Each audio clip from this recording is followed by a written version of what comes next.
Buenas tardes, todo el mundo que nos escucha.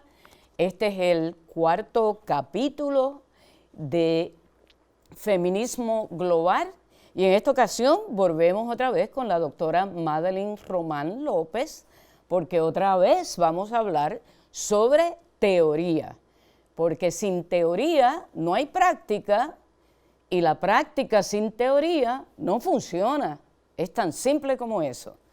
Así que bienvenidos todas y todos.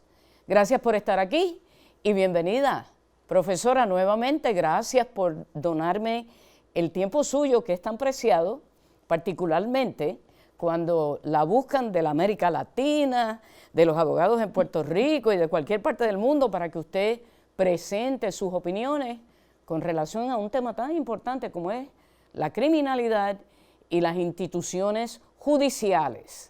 Gracias por estar aquí nuevamente. Gracias a ti, Margarita, y encantada otra vez de estar aquí. Así que siempre con mucho gusto que vengo a compartir contigo y con la audiencia en general.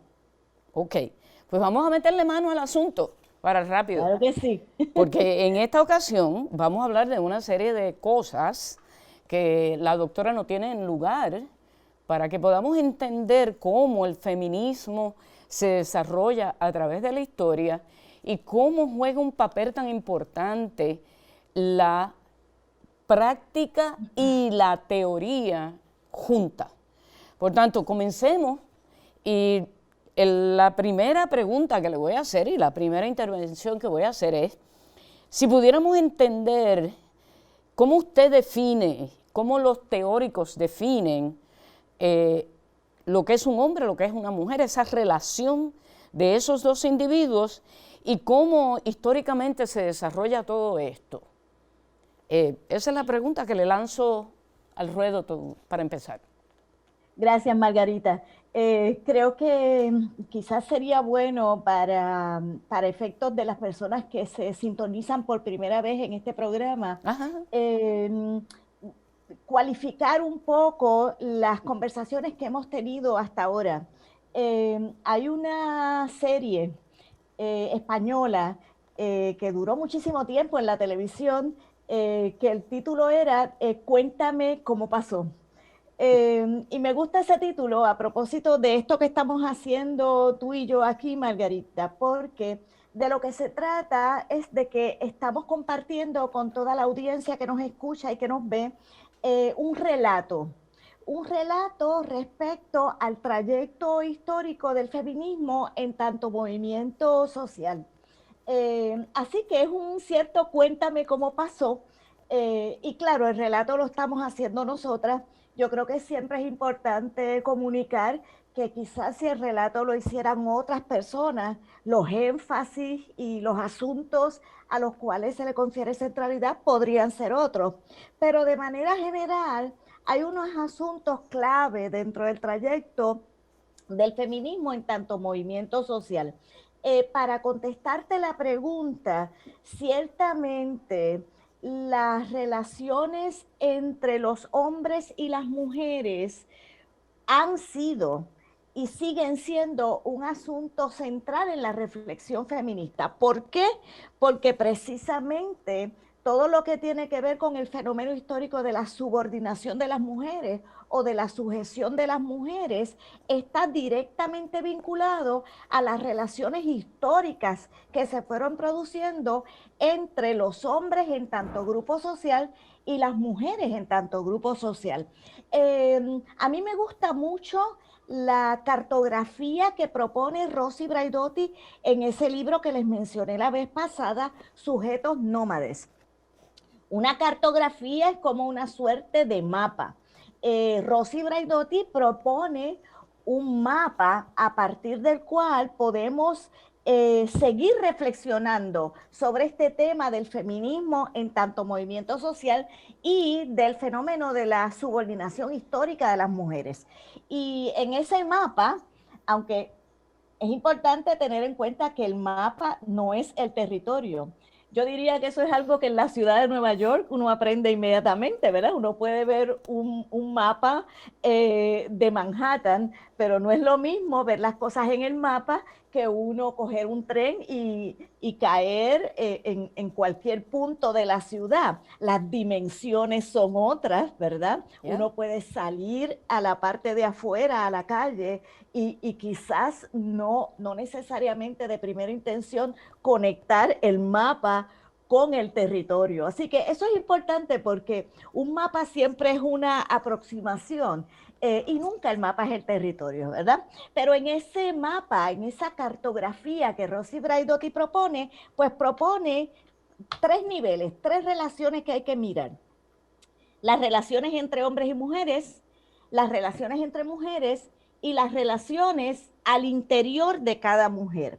Me quiero detener en el primero, relaciones entre hombres y mujeres. De paso, Rosy Braidotti dice que el feminismo en muchos sentidos se quedó hasta cierto punto estancado, parqueado en las relaciones hombre-mujer.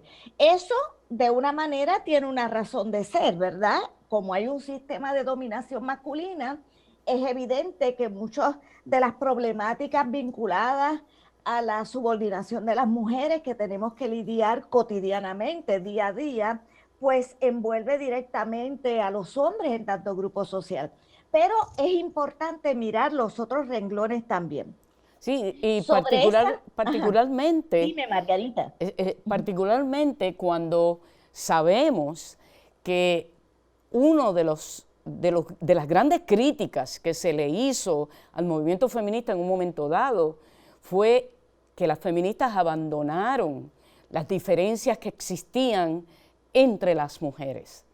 Y en ese momento, cuando abandonan eso, cuando no se dan cuenta que eso se tenía que abrazar, se tenía que tocar, es, yo creo que un poco tarde, porque entonces se dan unas divisiones desastrosas que atrasan el movimiento en gran medida. Y a lo que me refiero es confirmando lo que usted está diciendo, como por ejemplo la diferencia que se da entre mujeres afrodescendientes y mujeres blancas, anglosajonas, y cómo eso crea una división tan seria.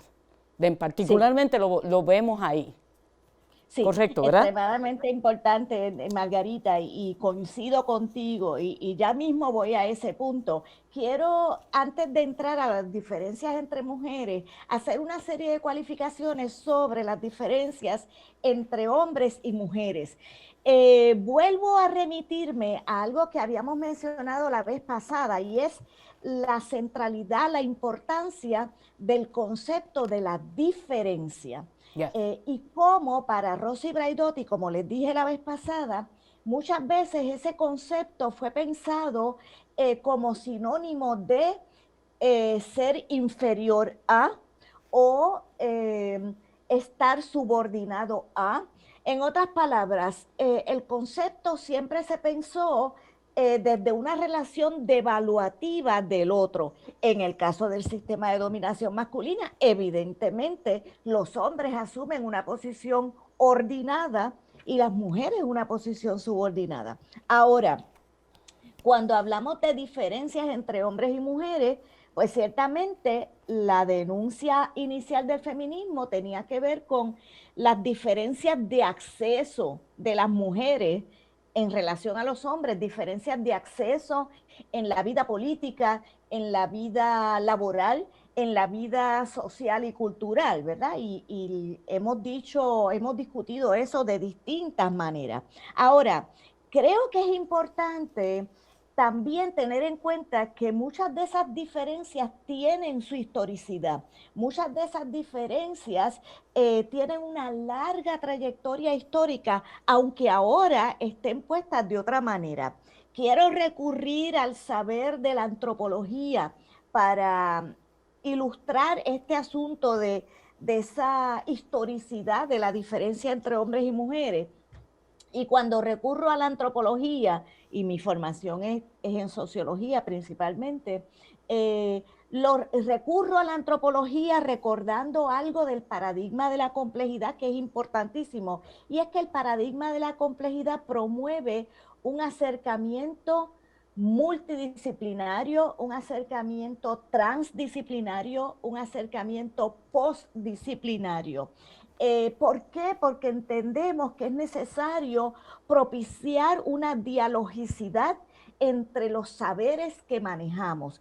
Todos los saberes son relevantes aquí y la antropología ha hecho grandes aportaciones en el estudio de la problemática de la subordinación de las mujeres. Me refiero particularmente a cómo en lo que la antropología llama las sociedades de cazadores y recolectores, para algunas personas sociedades primitivas, ¿verdad?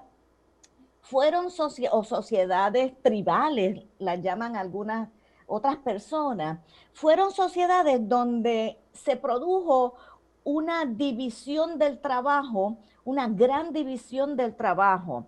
Eran sociedades de cazadores y recolectores, pero en esas sociedades los hombres, en tanto grupo social y como tendencia, asumieron la tarea del cazar, mientras que las mujeres como grupo social y como tendencia, las tareas de recoger, cazadores y recolectores. Pero fíjense, esto es bien importante. Primero dije como tendencia, no quiere decir que uno no encontrara una mujer cazadora o no encontrara un hombre en las tareas de la recolección, ¿verdad? De semillas, de frutos, ¿verdad?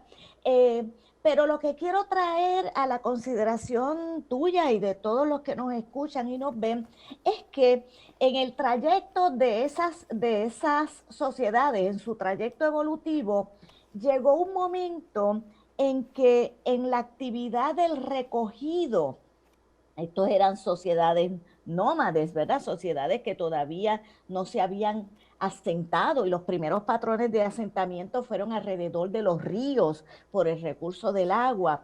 Pero lo importante que quiero traer aquí es que llegó un momento en que las mujeres en tanto grupo social fueron las que descubrieron la horticultura.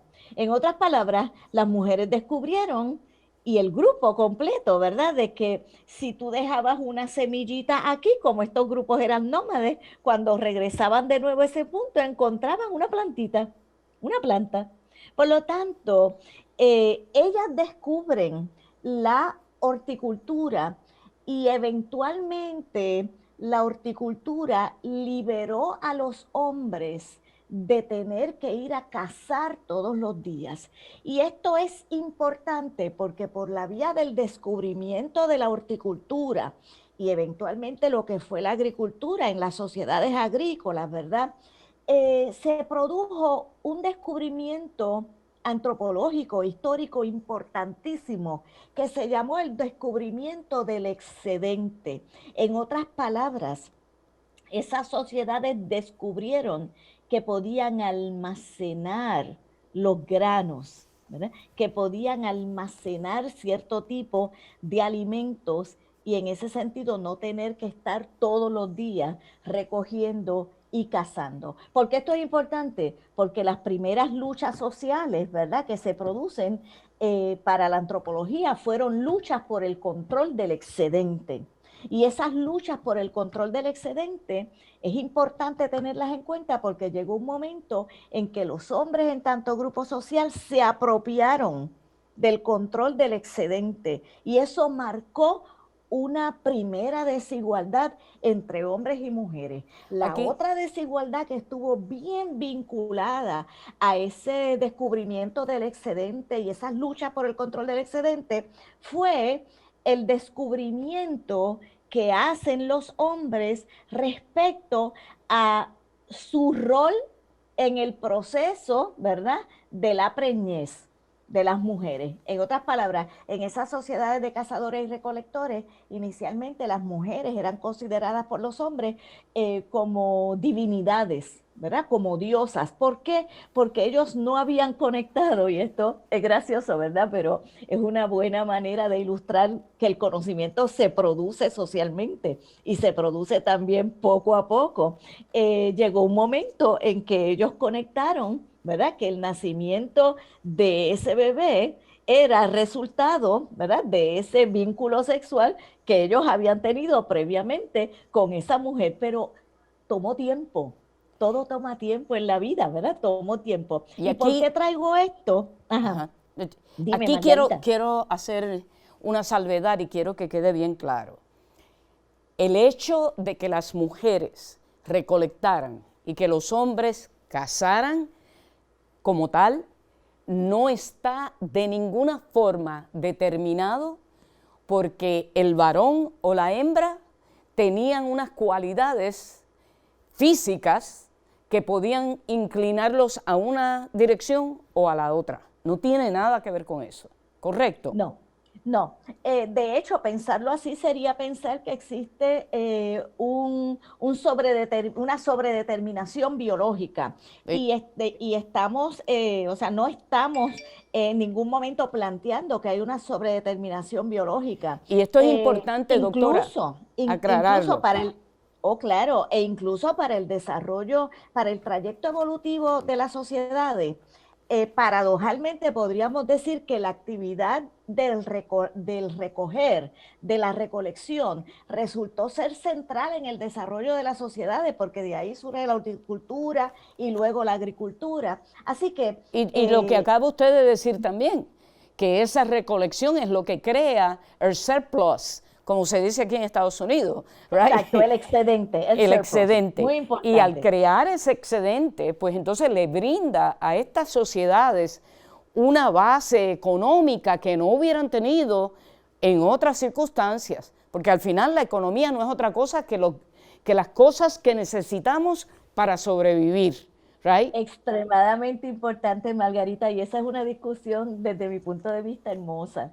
Y es una discusión hermosa porque ciertamente el descubrimiento del excedente, el que los seres humanos hayamos descubierto que es posible almacenar, ¿verdad?, en graneros los alimentos, eso fue lo que nos liberó entonces y abrió el espacio para la política, para las artes, para dedicarnos a otras cosas. Es más, podríamos ponerlo de esta manera. Nosotras estamos aquí hablando tranquilamente sobre este tema porque no tenemos que cazar la próxima gallina que nos vamos a comer. No solamente esa gallina ya la cazaron, la desplumaron, la mataron, sino que está envuelto en una bolsa plástica en un supermercado. ¿Está claro? ¿Verdad? Que unos tengan acceso a comprar la gallina y otros no puedan comprarla. Bueno, esos son, como dicen por ahí, otros 20 pesos, ¿verdad? Esos son otras desigualdades que se han producido en el camino. Pero la posibilidad social estuvo puesta en el momento en punto en que la humanidad hizo ese gran descubrimiento. Y entonces, quiero añadirle algo, doctora, quiero añadirle una cosa ahí. Ese excedente, right, que se da, también se beneficia eventualmente con la capacidad que se crea para poder preservar unos excedentes que se pueden dañar, right? Entonces, quiero hacer un hincapié en esto, porque entonces ahí podemos mirar por qué, la explicación de por qué el desarrollo de naciones requiere la capacidad, por ejemplo, de tener energía que pueda preservar los productos refrigerados. Y entonces cuando no se permite que otras naciones, como en la América Latina, en África, naciones que no han podido alcanzar ese desarrollo, no porque no quieren, sino porque no se les permite, debido a ciertos modelos económicos que existen en el mundo, pues entonces ese excedente que conocemos todos, hay unas naciones donde hay hambre sucediendo, no porque ellos no puedan producir el excedente, sino porque no se les permite acceso a unas cosas que permiten que ese excedente pueda ser preservado, como conseguir agua potable a través de unos tubos, en vez de tener que ir a buscar agua en un envase y que en el proceso, como estuvo ocurriendo en África, las mujeres que lo hacían eran violadas y asesinadas. Recientemente, como usted sabe, eso sucedió. Quiero traer eso porque es parte de esto. ¿Cómo se relaciona? Sí. Es bueno que traigas eso, Margarita, y stay tuned, ¿verdad? A toda la audiencia, porque vamos a llegar a todos esos asuntos. Y en cierto sentido podríamos decir, abonando a nuestra discusión sobre la complejidad, que eso nos demuestra que vamos de complejidad hacia más complejidad. O sea, eso que tú mencionas y que tiene que ver con lo que en un momento se nombró como el desarrollo desigual, pero Ujú. combinado de los pueblos, tiene que ver con cómo hay un sistema económico, ¿verdad? El trayecto histórico del sistema capitalista y la internacionalización de ese sistema, como un sistema económico junto con toda suerte de arreglos y sistemas políticos atravesaron ese trayecto evolutivo de la humanidad y de las sociedades Exacto. de diversas maneras en el tiempo. ¿Por qué esa discusión es importante para mí? Vamos al título, cuéntame cómo pasó. Yo creo que eso es importante porque eso nos permite caer en cuenta de cómo algunas de esas problemáticas se agudizan en el contexto de la problemática ecológica contemporánea y asuntos que sabemos como lo es, por ejemplo, el que muy pronto, si no ya se están, ya eso se está expresando de alguna manera, muy pronto habrán continentes enteros donde va a haber una escasez de agua tremenda, ¿verdad?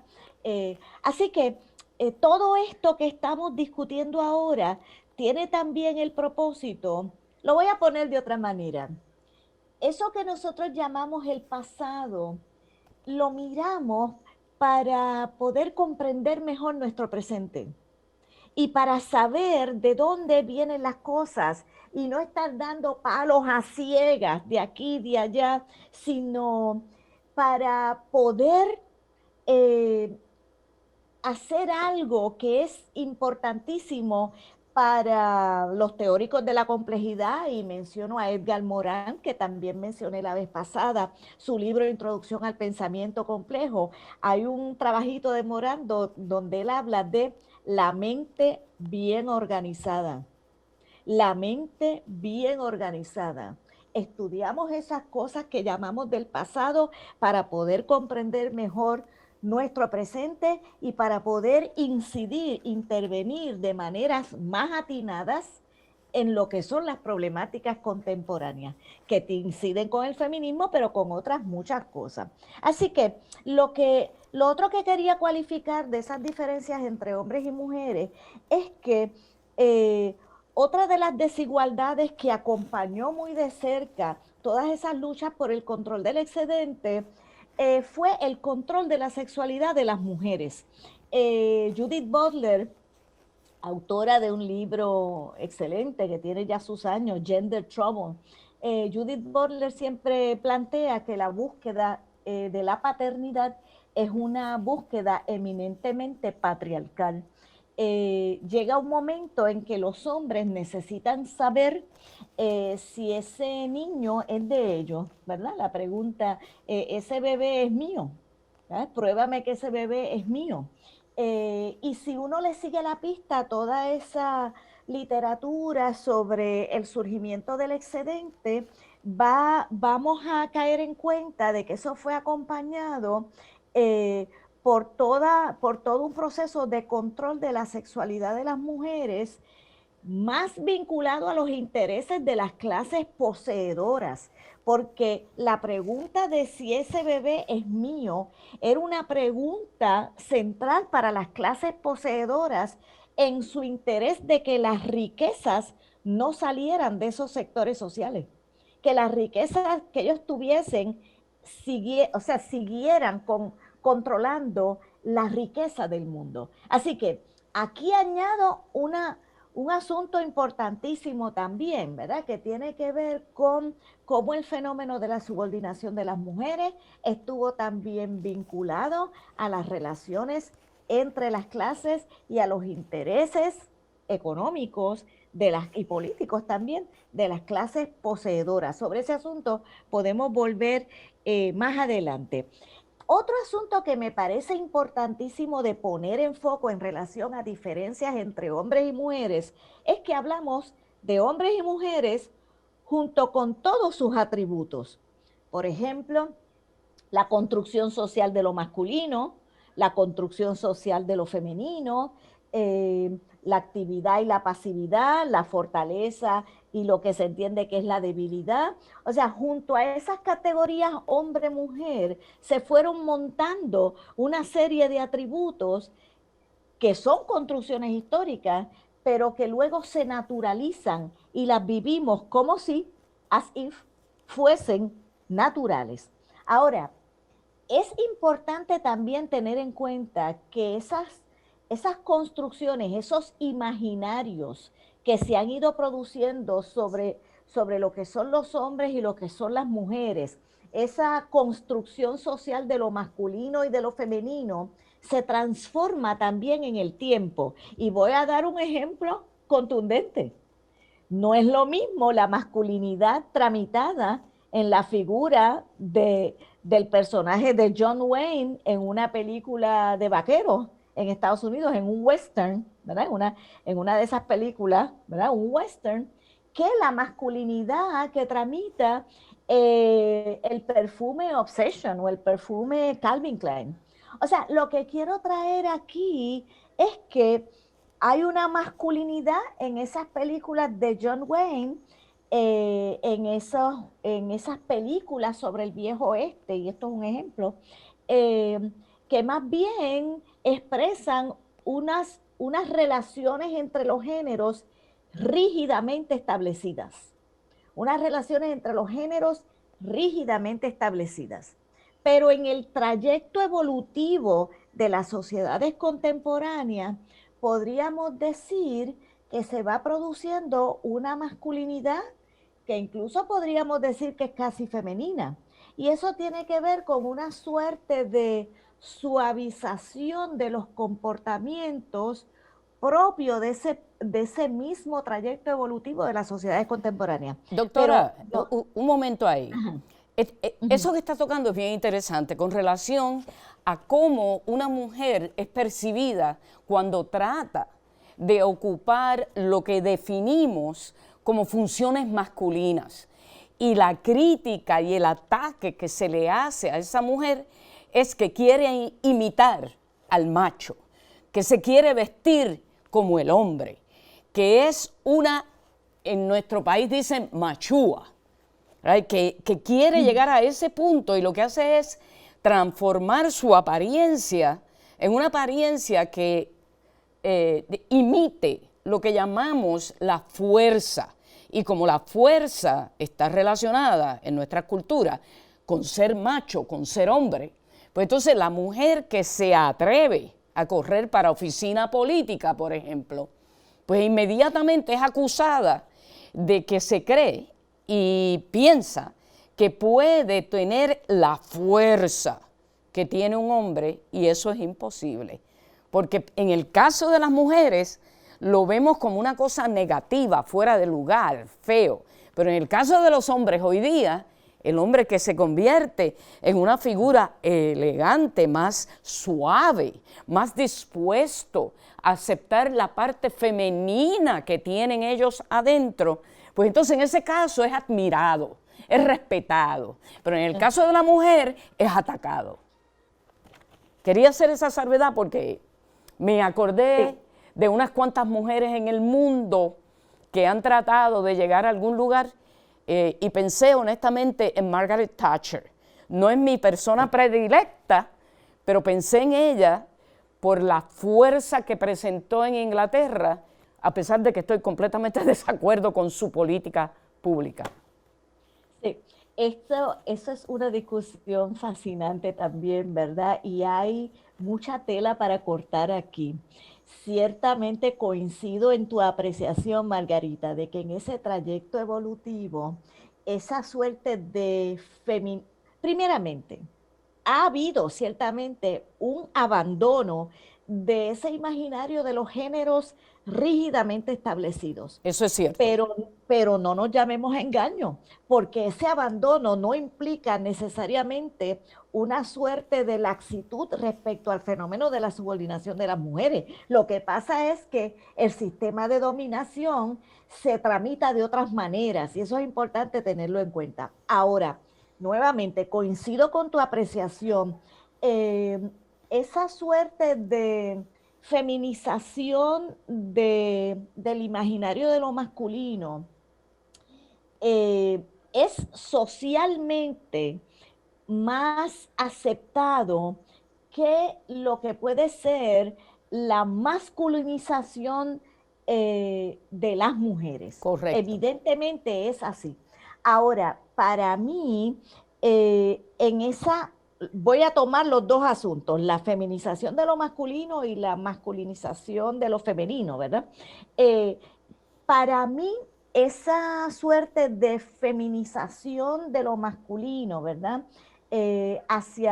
Obedece a algo que está puesto de manera general en las sociedades modernas, que es una suerte de suavización de los comportamientos, es el imaginario que promueve la figura histórica del hombre civilizado por oposición al salvaje o al sujeto primitivo, ¿verdad?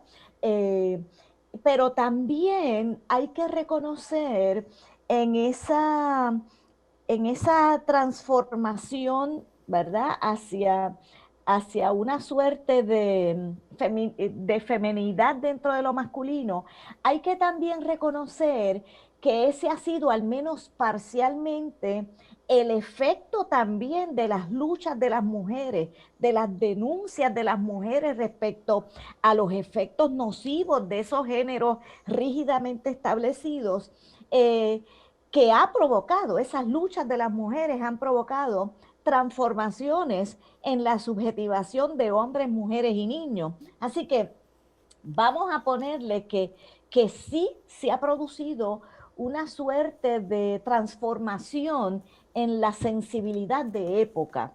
Se ha producido, por un lado, una transformación de la sensibilidad en muchos hombres y que tiene que ver con el reconocimiento que hacen de ese fenómeno histórico de sujeción de las mujeres y su deseo expreso de contribuir a transformar ese estado de cosas. Ahora bien, eso para mí coexiste con otro asunto que yo entiendo que se da, y es que esa suerte de suavización de los comportamientos lo que expresa también es que ese régimen de dominación masculina busca otras maneras de tramitarse.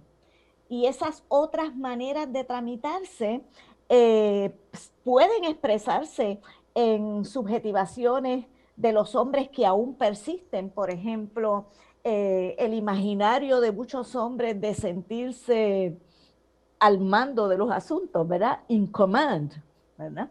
Como que también se expresa cotidianamente, y lo sabemos, en los contextos de trabajo, en los contextos educativos, donde las mujeres todavía tienen que lidiar con muchas expresiones machistas del lado de los hombres. Eso está puesto. Ahora, la masculinización de las mujeres también es compleja, porque para los que no vinieron, no estuvieron presentes, no sintonizaron este programa la vez pasada, pues hablamos de la masculinización del mundo, ¿verdad?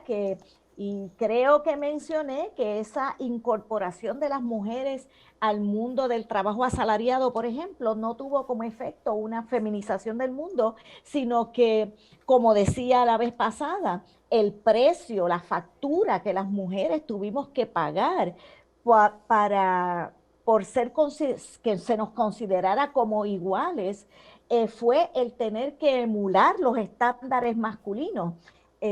Así que en ese sentido podríamos decir que hay una suerte de masculinización posiblemente en el mundo laboral y en el mundo de la política que obedece a un registro que hacen las mujeres de si yo no brego aquí como bregan los hombres, pues tengo todas las de perder, ¿verdad? No, eso de un lado. Pero también hay otra complejidad, ¿verdad? La complejidad del reconocimiento que puede hacer una mujer de que esos atributos que se asocian a la masculinidad son atributos que están puestos allí para quien los quiera asumir. ¿Quién dice, verdad, que las mujeres no somos tan fuertes como los hombres. ¿Quién dice que las mujeres no tenemos la misma voluntad de poder que tienen los hombres, verdad? A propósito de Margaret Thatcher, como tú dices. Así que hay complejidad, pero me detengo, por ejemplo, con esta complejidad de la que hablo ahora. Podría explicar el que una niña pequeña diga, yo quiero ser un niño. Bueno, evidentemente una niña pequeña puede decir, yo quiero ser un niño, porque si ella ha hecho el registro atinado de que los niños tienen unas ventajas y unas posibilidades sociales que ella no tiene, pues ¿por qué no decirlo? ¿Verdad? Así que lo que quiero traer es que son temas complejos, pero por lo pronto quiero dejar sobre la mesa el que hay un imaginario de lo femenino y de lo masculino que se va transformando en el tiempo, y esas transformaciones obedecen, por un lado, a otras maneras en que el sistema de dominación masculina se va tramitando, se va expresando, pero también a los efectos, a los duros golpes que el feminismo en tanto movimiento social le ha propinado a ese sistema de dominación masculina, y al reconocimiento de hombres, mujeres y niños de que es preciso movernos en la dirección de ampliar las libertades efectivas y los derechos de todas las personas. Así que... Profesora, en estos momentos me vino a la memoria, cuando yo entré a la Universidad de Puerto Rico, no se podía ir a las clases en pantalones con relación a las mujeres.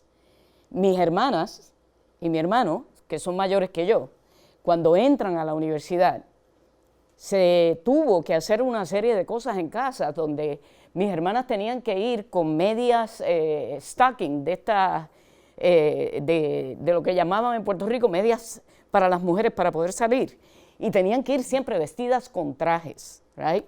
Cuando yo entro, pues Margarita es lesbiana y lo supo bien temprano, y Margarita no iba a ir a la universidad con ese tipo de ropa.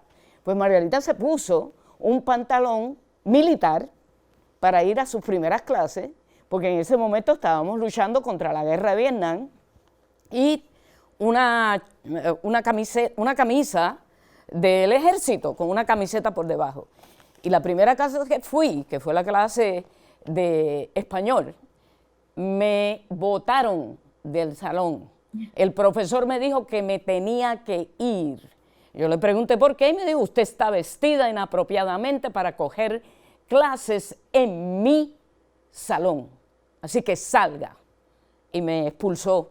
Y después me fue y me llevó cargos con relación a cómo yo fui vestida. Y esa estupidez existía en el 1970. Qué bueno que traes eso, Margarita, porque tengo que decir aquí que, bueno, ciertamente yo no tuve que vivir eso, pero quiero decir aquí que también las profesoras estaban sujetas a esas regulaciones, y que hay una profesora que ya se jubiló, una profesora feminista también del área de comunicaciones, retirada ya, la profesora Margarita Mergal fue la primera profesora en el recinto de Río Piedras de la Universidad de Puerto Rico, y es más, en todo el sistema de la Universidad de Puerto Rico, que desafió esa regulación yendo en pantalones a dar clases, ¿verdad? Creo que eso, esa mención de Margarita Mergal creo que es muy merecida, así que eso podríamos decir que es un dato histórico importante. Varga por Luisa Capetillo, donde quiera que esté. Exactamente, esa otra mujer con pantalones de manera, ¿verdad?, literal y de manera simbólica también, ¿verdad? Para denunciar la estupidez. Eso es así. Ahora, creo que podemos movernos a la discusión sobre las diferencias entre mujeres. Ya habíamos hablado algo de eso cuando la vez pasada en el programa anterior mencionamos que en un momento particular se suscitó una serie de diferendos dentro del feminismo, aquellos que fueron apalabrados por las mujeres afroamericanas en Estados Unidos al decir que ese feminismo era el feminismo de las mujeres blancas y que no era un feminismo que atendía la singularidad del fenómeno de la sujeción de las mujeres afroamericanas. Eh, el feminismo lésbico, ¿verdad? Las mujeres lesbianas que comenzamos a decir ese feminismo es un feminismo heterosexista, heteronormativo, y no atiende la singularidad de las mujeres lesbianas. Y el feminismo tercermundista, ¿verdad? El Third World Feminist, las mujeres vinculadas a lo que en un contexto particular se nombró como el tercer mundo, que comienzan a decir ese feminismo no nos representa, ese feminismo no asume la singularidad de la sujeción de las mujeres que no vivimos o que no crecimos, ¿verdad? No nacimos y crecimos en Estados Unidos, por ejemplo, o en el contexto de la Europa occidental. Así que ya hemos empezado a hablar de este tema. Lo que quiero traer en el día de hoy es que esas diferencias, ¿verdad?, que se van dando entre las mujeres son diferencias que pueden ser de procedencia social, diferencias de clase, de raza, de orientación sexual, de afiliación religiosa o política, diferencias étnicas, ¿verdad? Y todo ese conjunto de diferencias va propiciando mayor complejidad. En un momento particular, la forma en que el feminismo comienza a lidiar con esas complejidades es a partir de el uso del concepto de interseccionalidad. El concepto de interseccionalidad lo que pretende es precisamente comunicar que la persona, el sujeto, sea hombre o mujer, ciertamente puede compartir muchos posicionamientos identitarios. Puede ser una mujer, puede ser palestina, puede ser musulmana, ¿verdad? Y esos distintos posicionamientos quedan intersectados en la vida, en la historia singular de esa mujer, y por lo tanto eso puede propiciar que uno hasta piense que no está hablando el mismo idioma. Por lo tanto, ese reconocimiento de las diferencias entre mujeres no cancela el reconocer que hay un común denominador. El común denominador sería el fenómeno de la sujeción de las mujeres en sus diversos rostros, ¿verdad? De las distintas maneras en que ese fenómeno se exprese en las vidas singulares de las mujeres. Pero ciertamente la intersección de esos otros asuntos, de esos otros referentes raciales, clasistas, políticos, étnicos, van marcando una mayor complejidad al interior del movimiento feminista. Se ha intentado trabajar eso de otras maneras, por ejemplo, con el concepto de discurso situado. Ese lo menciona Rosy Braidotti, discurso situado, que lo que intenta comunicar es que frente a esa multiculturalidad que está puesta en el mundo, ¿verdad?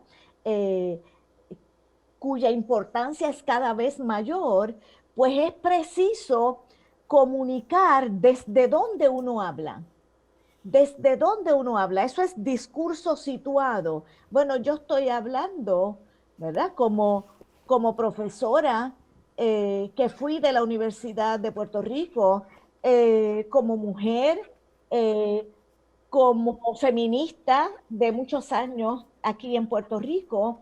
O sea, comunicar desde donde uno habla, justamente para poder promover una mayor dialogicidad frente a la Torre de Babel, ¿verdad? Que se va produciendo no solamente en relación a este tema de la subordinación de las mujeres, sino prácticamente en relación a todos los temas que tratamos hoy por hoy. Así que extremadamente importante. ¿Puedo traer ¿Cómo un lo punto? decimos? ¿Cómo también trabajamos este asunto? ¿Puedo Dime, traer un, Margarita. yo solo quiero traer un punto con relación a la problemática que se da dentro de estas mujeres que están como miembros y parte de organizaciones religiosas donde presentan la problemática de que ellas quieren ser sacerdotes, ellas quieren ser imanes, ellas quieren ser el reverendo, etcétera, etcétera, etcétera, porque todas esas posiciones en la jerarquía religiosa siempre fueron preservadas desde el momento que estas religiones surgen, única y exclusivamente para los varones. Entonces, quiero traerle eso, doctora, porque yo quiero saber cuál es su opinión y su análisis con relación a de dónde habla, desde qué perspectiva habla la mujer que está dentro de las religiones y quiere y pide que ella también sea posiblemente aceptada a hacer esas funciones.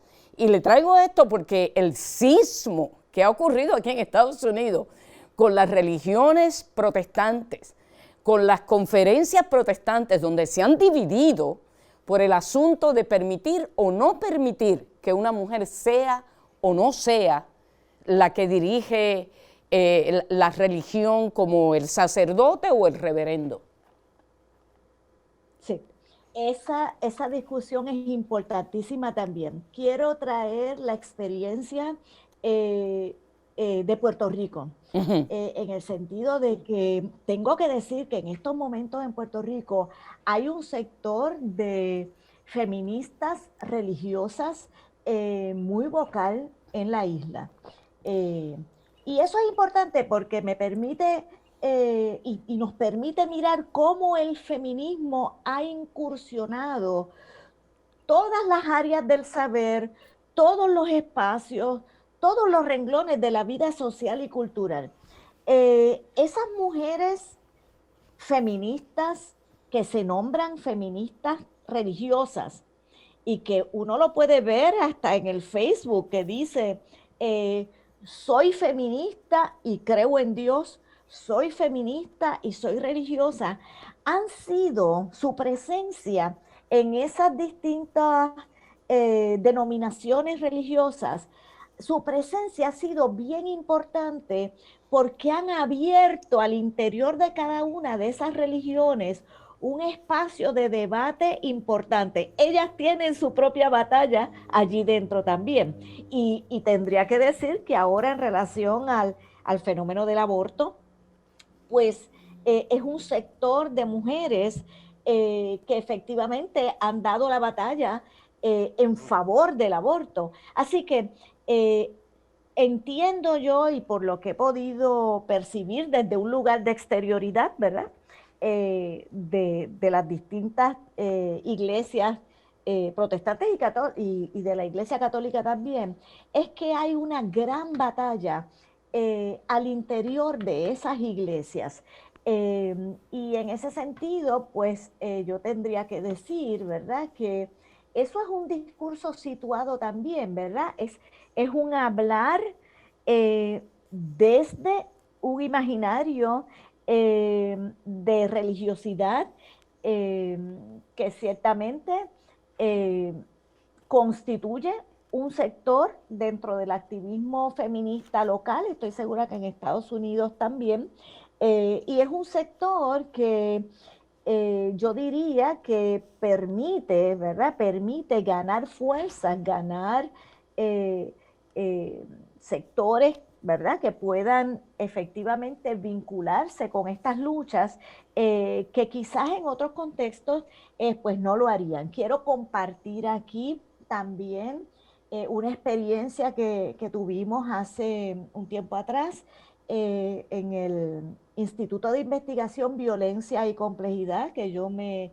honré en presidir hasta el 2019 y del cual sigo formando parte. Nosotros tuvimos un taller de discusión sobre el tema de la violencia y ciertamente estuvo también el tema de las relaciones entre violencia y género, con el Seminario Evangélico de Puerto Rico, y esa actividad eh, fue vista por cientos y cientos de personas. Y lo más interesante para mí es que las personas que lo vieron no eran personas de la academia. Mayormente quienes vieron la actividad fueron gente de todas esas iglesias, que, ¿verdad? De las distintas denominaciones protestantes.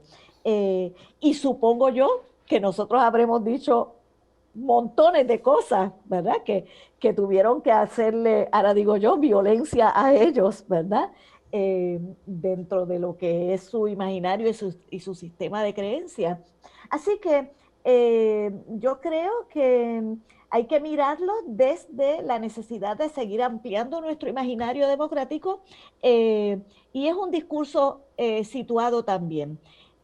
En términos personales, yo creo que hay un límite, ¿verdad? A lo que uno puede eh, asumir desde un posicionamiento religioso, pero ya eso es una lectura muy personal Personal. que yo hago porque no estoy vinculada, ¿verdad? A ningún grupo religioso como tal, pero es un sector vocal e importante.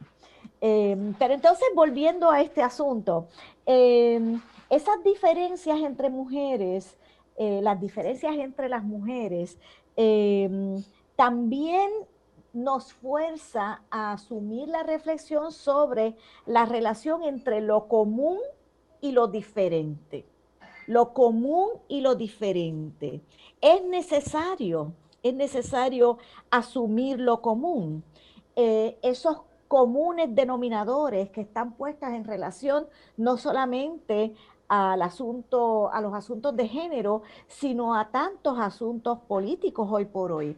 Y hay un autor que se llama Zygmunt Bauman, eh, que planteó en uno de sus tantos libros, murió hace poco, eh, que el problema con nuestra contemporaneidad, con lo político contemporáneo, es que no hemos podido identificar lo común, que el problema tiene que ver con que tenemos problemas comunes, pero todas las personas están encerradas en sus casas, viven sufriéndose ellos solitos lo que son problemas que finalmente son comunes a todos. Así que la búsqueda de lo común, la producción política de lo común es extremadamente importante, pero tiene que darse, no hay otra forma, tiene que darse en el respeto a las diferencias. A mí me gusta mucho cómo lo plantea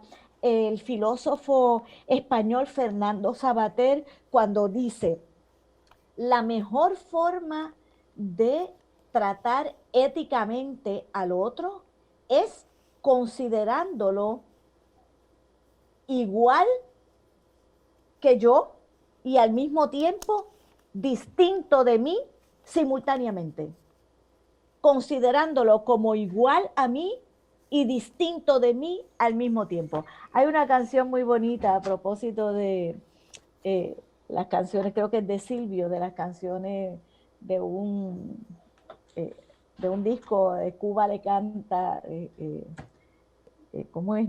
Creo que es Cuba le canta a Serrat, que sabe si es al revés, ahora no lo recuerdo bien.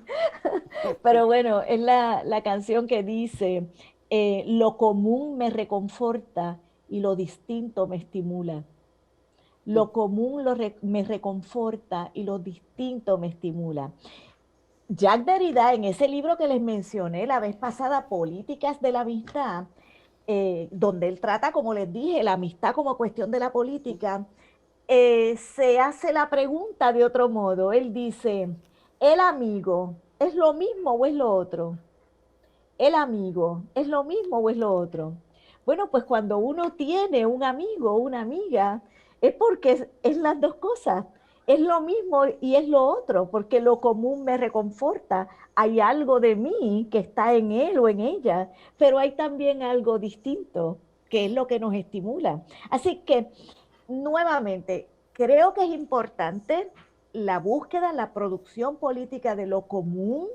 No habría forma, ¿verdad?, de asumir ninguna lucha si no miramos esos comunes denominadores, pero tiene que ser en el respeto de las diferencias. ¿Puedo Y traer esto es importante, dime, Margarita.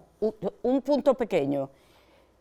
¿Qué papel juega dentro de este asunto que acaba de presentar las clases sociales dentro de lo que conocemos como el capitalismo y dentro de lo que conocemos como las economías mundiales hoy?